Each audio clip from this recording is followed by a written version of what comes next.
What's going on, everyone? Welcome to Pros and Cons. Welcome to a very in-depth live news show as well, where it's going to be a long one. There's so many things to discuss, honestly. I'm going to do the positives. I'm going to do the negatives of the game. I'm going to dive into the match reaction after it. Certain pundits, ex-players, media outlets attacking Erik Ten Hag, attacking certain players. Well, not attacking certain players, criticising them, which is absolutely valid. We're going to discuss the state of Old Trafford, a certain agent at the game, what Gareth Southgate has said about Manchester United as well. Yeah, so loads and loads and loads of stuff to get into. But just before we do that, we wasn't live last night when we hit our milestone of 5,000 subscribers. So first and foremost, just want to take a minute of everybody's time to thank you, every single person who's subscribed. Even if you're not subscribed, if you just tune in and you watch the shows and you take time out of your day to come and drop your opinion in the comment section, or give us some feedback, or just say nice things like well done to the channel and all this kind of stuff. Thank you very much to you guys, because that's the exact reason why we do it. So appreciate you, every single one of you, especially the guys who've been with us for so long: Shah Sam, Brian Casey, all the members, Tim99, like, sorry if I'm forgetting certain names, Prabhav, loads of people. It's Sam. Appreciate every single one of you. It's been there since day one, and the community is growing, and it's getting better and better and better. Also, a big thank you to the guests as well who have been on. I'm not turning this into like an Oscar speech. I'm just saying, yeah, thank you to the people who've been on. We've had some really amazing guests on, and all the lads on the channel as well who've come in and done shows and jumped on with us. And yeah, appreciate every single one of you. So thank you very much. And yeah, let's dive into the pros and cons. This is why we're all here, right? Rather than listen to me absolutely ramble nonsense. So yeah, we've got pros and cons. We've got a section, what social media is saying, when we're going to look at some people's tweets and react to it. And then we've got all the news stories that we need to dive into as well. So this show is probably going to be about an hour long. So grab a coffee, put your feet up, and let's fucking get into it. So, in relation to the game yesterday, the list of negatives, I'm going to kick it off with another day, another Casemiro error. We can't seem to go a game without making a mistake, and it's absolutely killing us. Casemiro's too slow to push up. Keats Havertz on side, who squares it for Trossard, which ends up being the winning goal of the game. And you sat there saying, if he just didn't make that mistake, you probably could have left Old Trafford with a draw. Which would have been respectable given how we've been performing recently. So, yeah, that's interesting. Casemiro made a couple of mistakes against Palace. I just think you go back, even like the last 4 games, right? So, Palace, he made a couple of mistakes. A couple really, really bad mistakes. Burnley, he did a wild header, which then led Onana to basically double punching a Burnley player in the face, which led to them getting a goal. Sheffield, Onana passed it out to Diego Dalot. Attempted to give them the ball. Sheffield went and scored. So it's just too careless. It's too wild and and it has to stop, because it's costing us every single game, especially when we're not scoring goals. You know what I mean? So yeah, another day, another mistake. It's quite literally United on repeat this season. I'll get into your comments in a moment. I will read them out. Just bear with me a sec. So yeah, defense cut open like sushi. That's the next one that I want to talk about. Before the game, if you watched, I was watching Arsenal very closely, the training drills, what they was practicing, and they was running that kind of drill where you see overlaps, full-backs, wingers, switching kind of positions, which they do a lot. They like to create angles, and then they was cutting it back, and they were scoring. And the opening goal came from that exact pattern of play. It has become so easy to score goals against United at the moment. We're just prone to low cutbacks, and it seems like it's not being dealt with in training. I have no idea why. They say the definition of insanity is doing the same thing time and time again and expecting different results. And that theme can be carried out throughout, United. So, yeah, get your basics right. It's fucking embarrassing, first and foremost. What we're saying in the chat. Congratulations on 5K, says Random Guy. Thank you very much. Lucky Singh says, next game, need to sort crossing the ball out. Amad Diallo, Amrabat Evans, Camboala, Dallo, McTominay play the next game. Martinez, injury prone. I fucking hope not. Tadibo and Varane and the Butcher, says GOAT. Leanne saying players not asked to play. Yeah, I think I agree with the majority of that. I also think the eyes are on the final. That's another negative. I think like they're too focused and fixated on what's going to happen in the FA Cup final that they're not really asked about the rest of the league games that we've got. We've still got Newcastle to play, and we've still got Brighton to play. And Rooney kind of made a comment about players on that, just waiting for the final and waiting to, and all of a sudden they'll be magically fit, which is interesting in its own kind of sense. Is that a moment for players to try and get something before they fuck off? Is that what we feel? Basically, try and win a trophy and then they can piss off wherever it is they're going in the summer. It just, yeah, it feels like the league's been fully sacked off now. And even in the final, with a fully fit squad, I'm not sure how much of a chance I give us. Because it might be a fully fit squad, but the guys haven't played together all season. I think they've probably started once. Like, our main backline, Shaw, Lissandro, Onana, Varane, and Delo. I think they've only started 1 or 2 games max together. So that's not a guarantee. And then the midfield is still an issue. You know, are you going to play Sofian Amrabat in the FA Cup final against Rodri and De Bruyne? Are you going to play Casemiro, push him back in there, which is a risk in itself? You know, I don't know what they're going to do. I don't know what to do. It's all good, you know, pinning your hopes and constantly talking about the FA Cup final, which Erik Ten Hag is doing as well. But if you don't win it, what then? You know, what then? Back to the game and some kind of tactical stuff. Front three, no cohesion whatsoever. Ahmad, Højlund, and Garnacho are 3 players that look like they've only started 2 games together or 1 game together, and that is exactly why, because they have only started 1 game together. You had Højlund and McTominay taking up similar areas in the box, not knowing when to make the runs, because they didn't know when the crosses was going to come in. Gary Neville kept referencing this literally throughout the full game, saying, just put the ball into the box, put the ball into the box, put the ball into the box, and no one was doing it. And when they did do it, eventually, it would be at the wrong time, so that the players wouldn't even be there. The wingers equally also comes in conversation with the wing-backs, because Wan-Bissaka at left-back, he's not overlapping for Garnacho, which leaves then Garnacho, who's isolated and dealing with, like, you know, 2-3 players trying to beat him, and in which case he did beat him, but then when he got to the byline, he would then make the wrong decision. And then you also had Rasmus Højlund, who had 2 touches in the box, and there's a stat from Statman Dave, believe it or not, a stat, and he put something out about Højlund, which I want to get into later, but that's in what social media saying. That's in that section, so do stick around for that, because I want to get into that stat. And then Anthony comes on, and effectively just makes it worse. He just has no impact on the game whatsoever.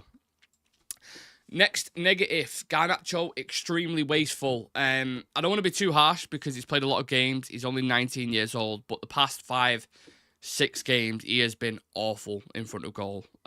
Awful. There was a situation at the end of the game as well where we're putting the pressure on. You know, Arsenal brought on Jorginho. They brought on an extra defender as well. I can't remember who else it was. And you could tell he was happy with them 3 points. He was sitting off. You know, he's talking about attacking the Stretford end the last 5 minutes. And, you know, Garnacho gets to the byline. And you're like, right, good cross here, good delivery, could nick a point. And it just goes straight to David Raya. And you're like, oh, he's also running into blind alleys, losing possession, cheap play. I think he's been chilling with Marcus Rashford too much, because he was showing similar habits in that game to what Rashford does. You know, selfish, greedy, wasteful. Yeah, running into blind alleys. And I don't want to go too much in him. I don't want to be too harsh, because, you know, he's played like 36 games in a row or something ridiculous. He started every single game and he's given his all. So I can't go too mad at him. But equally, that doesn't mean I can't criticise the kid. He'll get better. He'll get better and he'll learn. I fucking hope so anyway. So, yeah. And the last negative, when it rains, it coughs. Fucking hell. When it rains, it pours. I'm sure all you guys saw the footage from Old Trafford yesterday. I mean, you can see it on TikTok if you're on the thing, the leaks and the river rapids that we had around Old Trafford. A storm brewed up towards the end of the game, and quite literally everywhere was flooded. Everywhere. The stands, the away dressing room, where the journalists sit, everywhere was just left, right, centre. Also, you had Keir Starmer, Andy Burnham, who was there, which was, you know, convenient, because they're talking about the kind of restructure of Old Trafford and the restructure of Trafford Park and all that kind of area around it. But I'm pretty sure them being sat there at the time was a nice coincidence, because he was probably thinking, fucking hell, yeah, this does need redoing.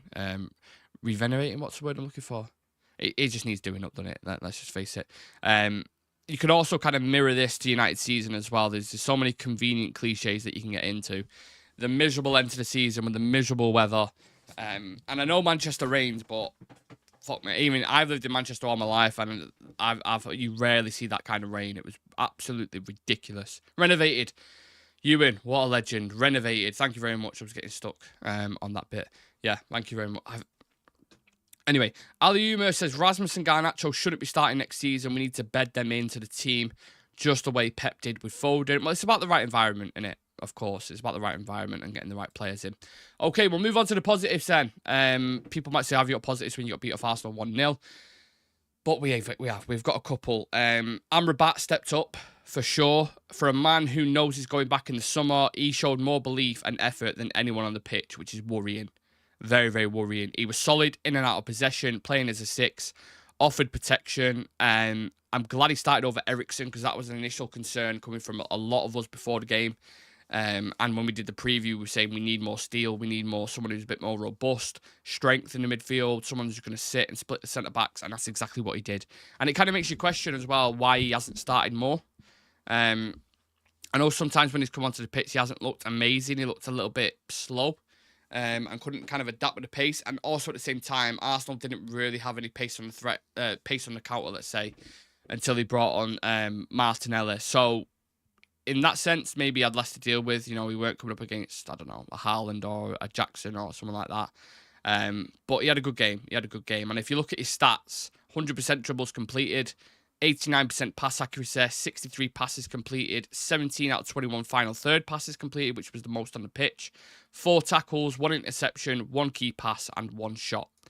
Thought he had a really good game. And for me, he starts in midfield, even over Casemiro and Eriksen.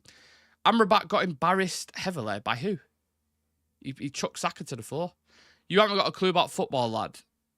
Right, okay. So Amrabat didn't have a good game. Am I lying? All right, mate. Anyway, Amad Diallo, another one. First start in nearly 1,000 days. Fans, including myself, asking why he hasn't started for a while. The first 45 minutes, thought he was really good. Linking play, close control, dribbling, passing, composure looked really good. Unfortunately, went off holding his knee, which was a bit of a red flag at the time because I'm pretty sure his last long-term injury was a knee injury. And I was thinking, oh, fucking hell, here we go. Another 6 months where he's going to be out. And then they're going to try push him out on loan. And then, like, ugh. But he put a post out, I think, on his Instagram saying he's going to be okay. It was just, you know, a bit of a knock or whatever. So, for sure, right now, and a lot of you guys have been asking for it to start in the YouTube community, especially, he needs to be starting games, 100%. Like, it's not even a conversation. You cannot be starting Anthony over Amad. Amad was another shining light yesterday, 100%. 100% tackles won, 100% long passes completed, 92% pass accuracy, 23 passes completed, 6 duels won, 3 out of 5 dribbles completed, which was the most, and 2 chances created. Need to burp. There we go. Yeah, well done to Amad Diallo.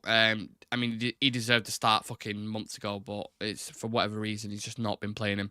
And then the last positive, it's half positive, I suppose, if you want to call it that.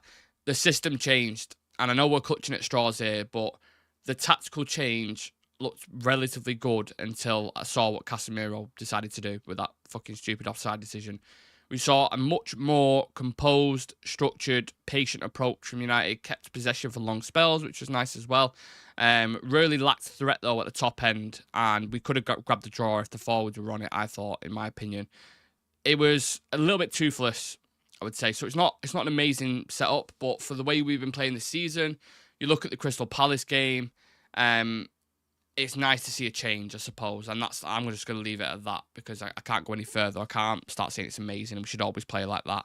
But it was much more, it's what United fans have been craving almost all season, and he should have done it ages ago. I don't know why it's taken until the third to last game of the season. It's just, yeah, stupid, isn't it? Mitch saying his Seskos link's looking strong again. I'm going to talk about Seskos in the news section. We're going to move into what social media is saying. So I'm just going to switch the screens on YouTube, as you guys can see there. So we've got a couple of controversial, well, I say a couple, one controversial person on today's section. We've got Mark Goldbridge, we've got Chris Wheeler, we've got Statman Dave, and we've got H, who's a very good analysis on Manchester United. And we're going to kick it off, actually, with Goldbridge, what he said about Richard Keys and Andy Gray, which I know a lot of people don't like Goldbridge. I know he's controversial, and I know I get it. I understand, right? But on this, he's absolutely spot on, because this is another thing in the news section that I want to discuss, and I'll get into. But he was saying McAteer sat with Keys and Gray slagging off Ten Hag's clothes and hitting a current United player has told him,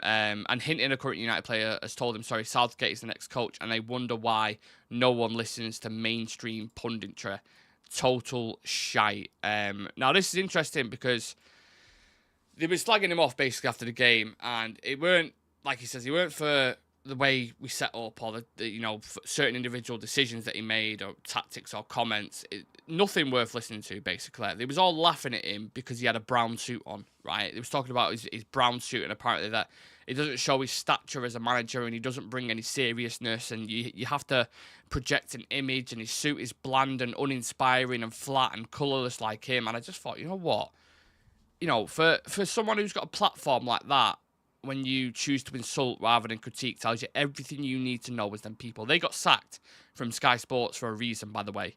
In terms of Jason McAteer, he's just bitter about the 96 FA Cup final and his bang average career. And if you want to talk about suits, Richard Keys, anyone on YouTube, check this out. Right, let me switch screens quickly. Richard Keys is talking about Erik Ten Hag's brown suit, right, and how bad it is. Look at the fucking state of that. It's like Dumber and Dumber. This guy here is talking about suits. You know what I mean? Give it a rest, mate. Look at that tie, the state of that tie. I wouldn't even want to be said dead public in that. So sort your head out. Yeah. Anyway, on that front.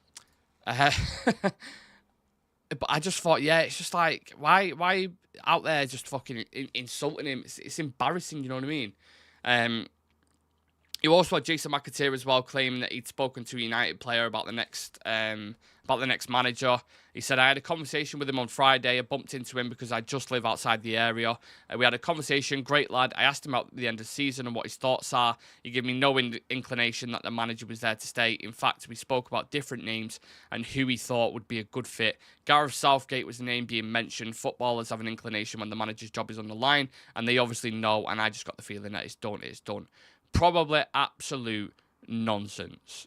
But take that for whatever you will. Jason McAteer is apparently the new fucking Fabrizio Romano. So, yeah, the whole bunch of them just absolute idiots, in my opinion. And if you're criticising the manager, it's absolutely fine. Talk about his tactics. Talk about, certain players he didn't play or individual decisions he made. It's like going on about his fucking brown suit. Come on, man. What are we doing here? These guys get paid thousands of pounds to analyse football, thousands and thousands of pounds, and being sports should be fucking ashamed. Should be ashamed.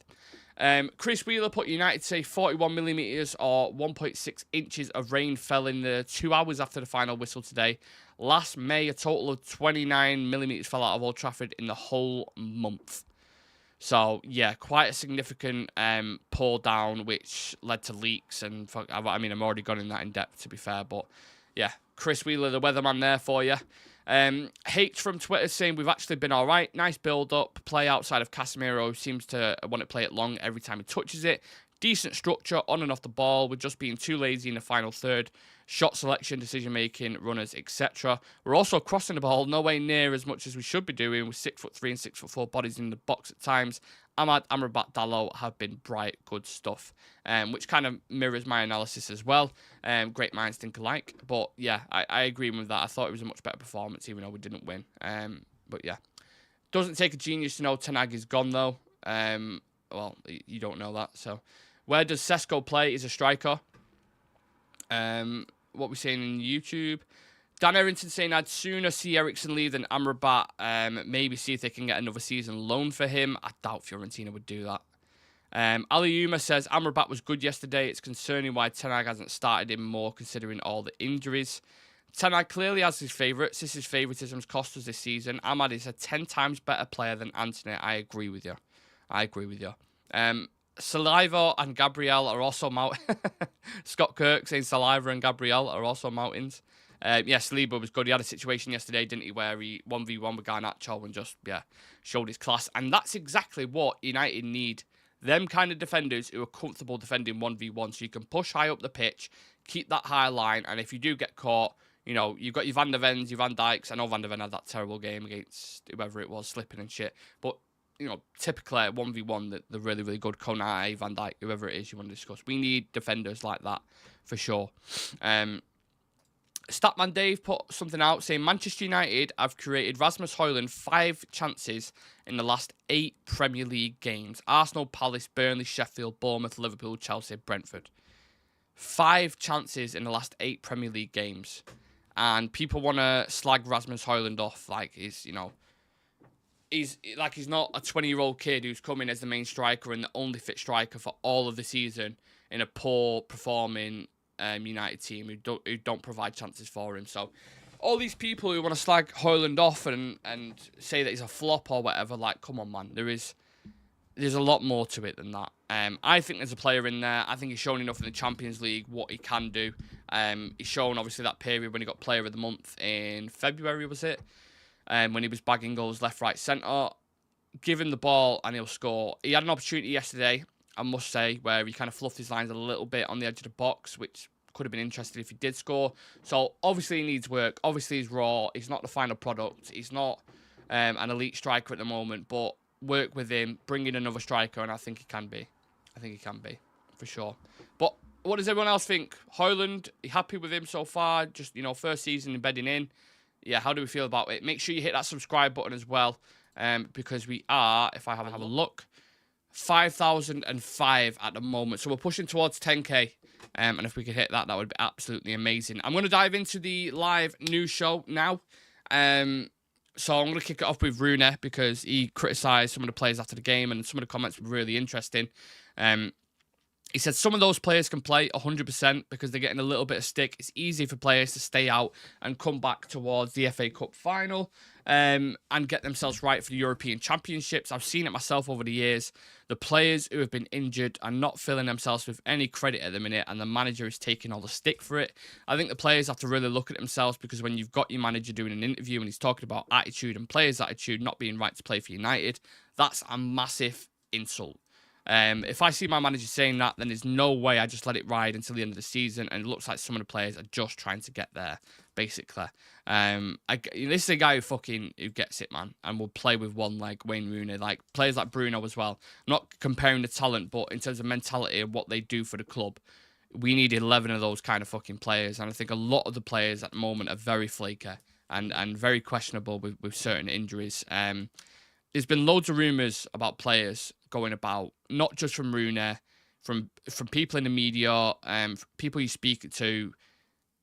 There's something going on with certain players who are just not putting themselves forward. Ones you definitely can't question. Johnny Evans played when he didn't even pass a fitness test against Crystal Palace.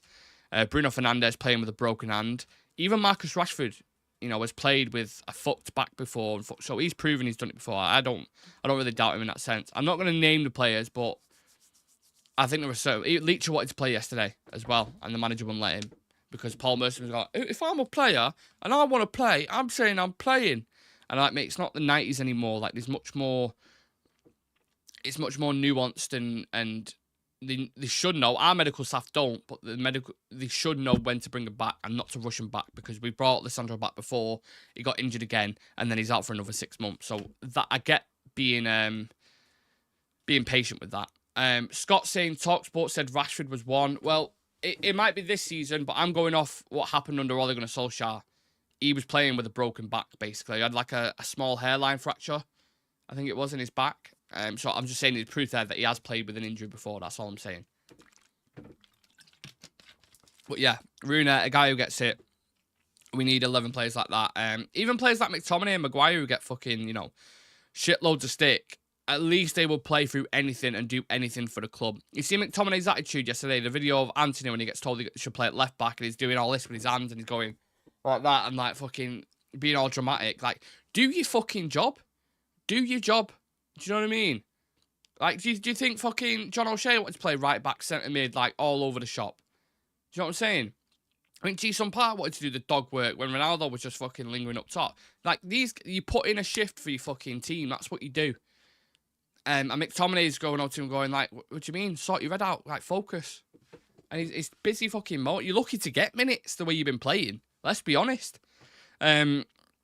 So, yeah, you know, sometimes them players deserve credit because they will literally, when they are injured as fuck, they will play. You know what I'm saying? They will absolutely play for the club. So, I'd prefer players like that rather than these kind of prima donnas who are fucking whining all the time. Now, I back Anthony on this. The manager's an idiot. Why put Forson in Anthony's position? Because you need to change something. And also, we needed a left footer at left back to at least try offer a bit of an outlet. You know what I mean? Forson is young.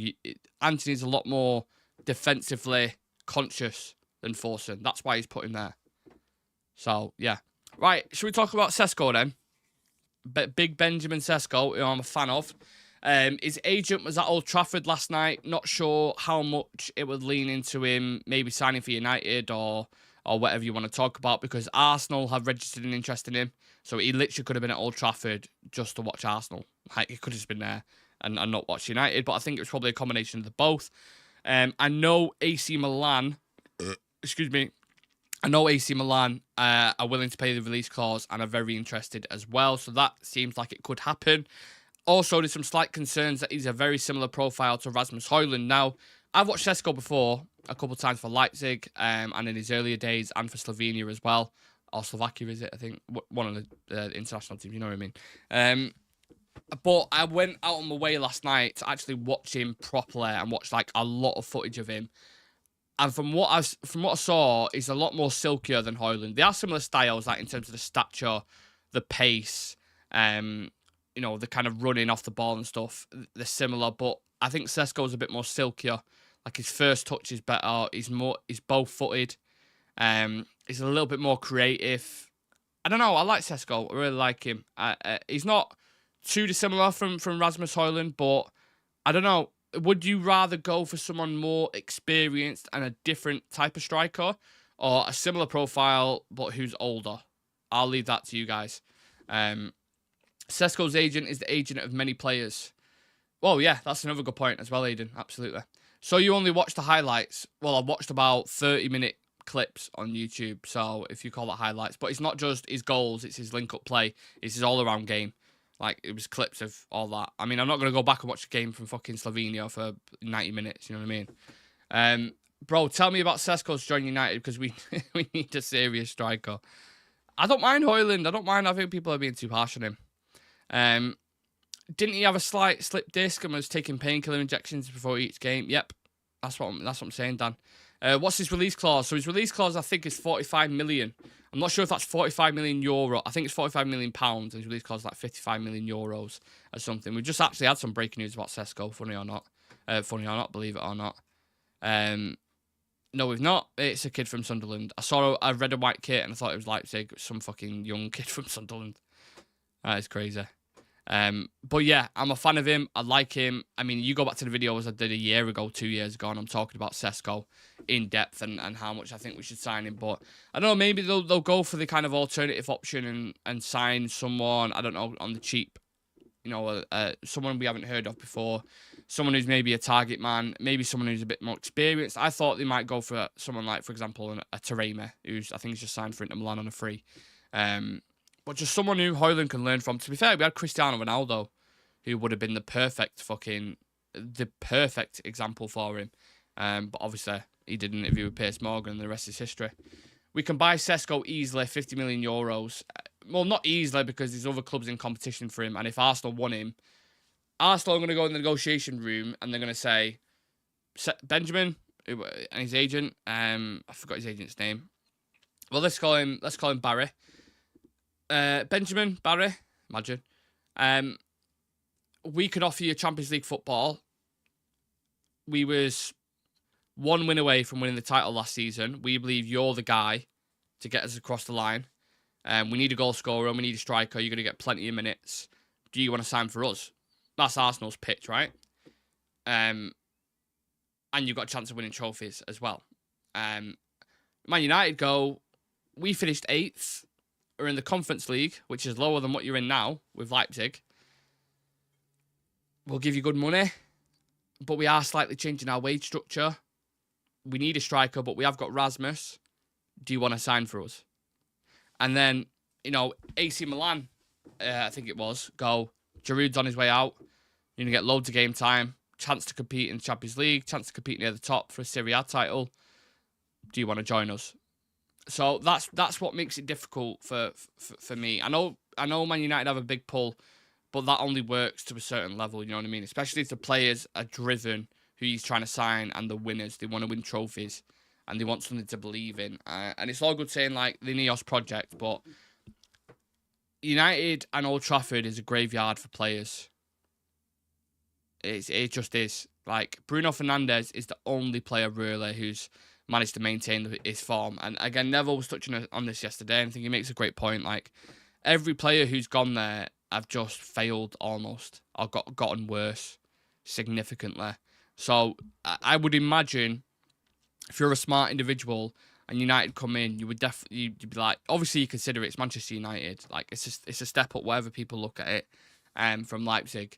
But if Arsenal are in the mix and AC Milan are in the mix, I don't think it's as easy to convince him, just in my personal opinion. But I really, really like him. I think we should be definitely looking at him, and it should be someone who we consider, but I suppose we'll have to wait and see. United don't have any pull. Dybala, Cruz, Boateng, Gabriel, Timber all said no. Gabriel's an interesting one. I don't know if... I remember at the time, 30 million quid when Arsenal and us were in for him. I can't remember what happened with that one. And I was following that transfer closely as well. That's annoying.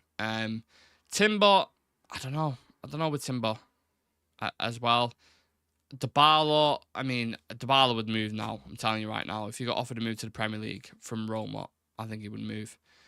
Cruz and Boateng. I mean, Cruz at the time when we was trying to sign him, I think David Moyes was at the club. So, yeah. Frankie de Jong, in fairness to him, he's at his dream club. He's at Barcelona. And they won a league last season.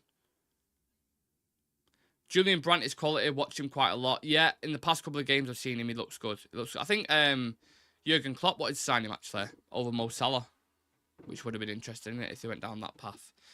So, yeah. Also, I had the Gareth Southgate thing to discuss, which I've not even got into yet. You can see on the news Telegram thing, whatever you want to call it there, he got asked about Manchester United and the possibility of leaving England to go and manage him. And how much he plays significance going into this tournament. He said it's a complete irrelevance. Complete irrelevance. Let me get the thing up because that news ticker's way too slow. Let me get the actual quote up. Because people will be happy to hear this who are Southgate out fans. Come on, come on. Where are you, Southgate? Sorry, people. I want to get the actual quote up. Where are you? There he is. Yeah. It's complete irrelevance. There have been no conversations. I've got one thing to focus on, and that's having a successful tournament with England as possible. Has anyone changed their mind on Gareth Southgate or not? Do they think he'll be the perfect manager under Ineos as a yes man? He's not a favourite, is he? He's really not a favourite with United fans. Anytime his name gets mentioned, it's almost like you get a cringe in your back. Man United, they need to go in the market. Oh, sorry, that comment's gone. Definitely not, says Shayab. Munier says, Ten Hag must stay at United. It'll get us to the next level, I'm sure. Well, at least you've got faith. Ali Yuma says, I'd rather get someone in like Ivan Toney. Again, competition. I don't think we get him. Genuinely don't. Haven't seen this much unclarity at United for quite some time. Very unsettling, says Shreyas. It's saying no. We need to get you on, Treyarch, soon. It's been a hot minute. We need to get you on. If Southgate doesn't win with England with Euros, he better go. He better go where? To United or better leave? Better leave England? Are you saying? I don't want Southgate. If you're gonna go get anyone, for me, I would go and get Thomas Tuchel. But I have no idea. I think it's a coincidence now that Gary Neville, after his interview that he did with Erik Ten Hag, a lot of the ex-players now, like even like Rooney and Roy Keane, who are both on stick to football, are now saying, give him time. I believe he deserves it. Give him another season. Like, I don't know if Ten Hag said something to Nev off camera or, give him a bit more of a clear idea as to what's really going on. Maybe it's something to do with that. I don't know. We are on 5,005 subscribers. If you can hit that subscribe button, click the link in the description if you're live on TikTok, or even just drop us a follow. I appreciate it. We're trying to hit 10,000 subs, and that'd be nice by the start of next season, I think. Might be unrealistic, but let's see. Let's run it. Let's run it up. Let's see what happens. Couldn't have happened to a nicer club, lol. Okay. Johnny Watson, thank you for the follow. Johnny Watson, he was watching, talking about me every day. In the summertime, he was freezing, so he didn't go out to play. There you go, Johnny. Tell me about Zidane joining United. Nope. I think we need a bit of a squad builder, which kind of contradicts what I said before about Tuchel, but I just don't think Zidane's a good fit for us. I don't think Zidane would want to manage us. I want Tuchel back at Chelsea after Poch's recent performances. I think we should give him another year. That's interesting. Again, this is me looking from the outside. I think, this might be a controversial take again, I think Poch will be successful at Chelsea. I do. I know it's been abysmal at times. You've got above us now, so at least you're doing better than us. I know it's been bad at times. I know there's been questionable performances, but again, I've seen performances from him where I'm like, I can see what he's trying with the team. And I think if you can get rid of a couple of players, bring in, obviously Thiago Silva's leaving at the end of the season, bring in some leaders, some experienced players around the youthful talent, I think he can do something. Honestly, I think he can cook something up. They need to close that prize before people... I don't know what that is. Thank you for the follow. Appreciate that very, very much. Let us know if you enjoyed these lives as well, because we're live on YouTube right now, live on TikTok right now. Sam's put something in the chat, Instagram. We're also on, we're 144, sorry, from 3K on Instagram. So go follow us over there as well if you can. Yeah, so all the socials, I'll switch screens here so you can see them, are there. You've got your X, you've got TikTok, and you've got Instagram. Real Reds Talk, 1 on Twitter, Real Reds Talk. I know, very creative, which I'm live on right now. And then just Real Reds Talk on Instagram. So if you don't currently follow on socials, I would applaud you guys to go and do it for regular news bits, graphics, reels, shorts, conversations on Twitter, funny posts, memes, everything you want. Everything you want from a kind of football platform or social media, we have absolutely got out there. So follow if you can. United need a complete sale with Glazers there. It's going to be the same shit for more years. I don't know how I feel about Ineos. I'm like chopping and changing constantly. I think the ideas that they have are really, really good, and the people that they put in place are experts. Dan Ashworth, Barada, and Wilcox have fantastic reputations. But that's not to say that it's all going to be perfect and works. If this doesn't work out, where do we go from there? If Ineos fail and fuck up and almost make us worse, I'm not saying it's going to happen, but if it does, what are we supposed to do then? You know what I mean? It's not guaranteed to work. It's promising, but it's never guaranteed. So, yeah.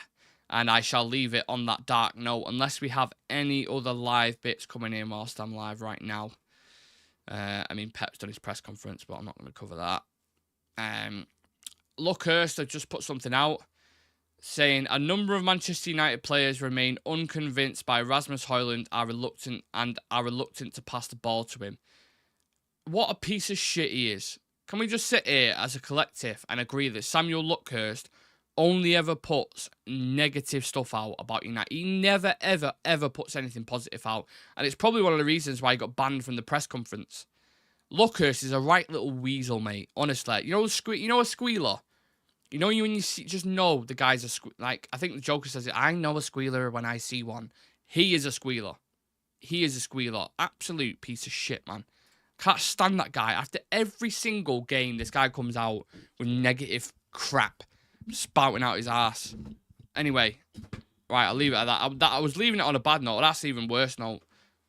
Put them emojis in the chat for Samuel Luckhurst. Absolute spud, mate. I don't know who he thinks he is. Right, we'll be live later on, people. Come and join us, 7 o'clock show. I'm not sure who's going to be on, but we've got some interesting ideas floating about, so please do come and join us. Hit the subscribe button, smash a like on the video if you haven't done already, and I'll see you guys in the next one.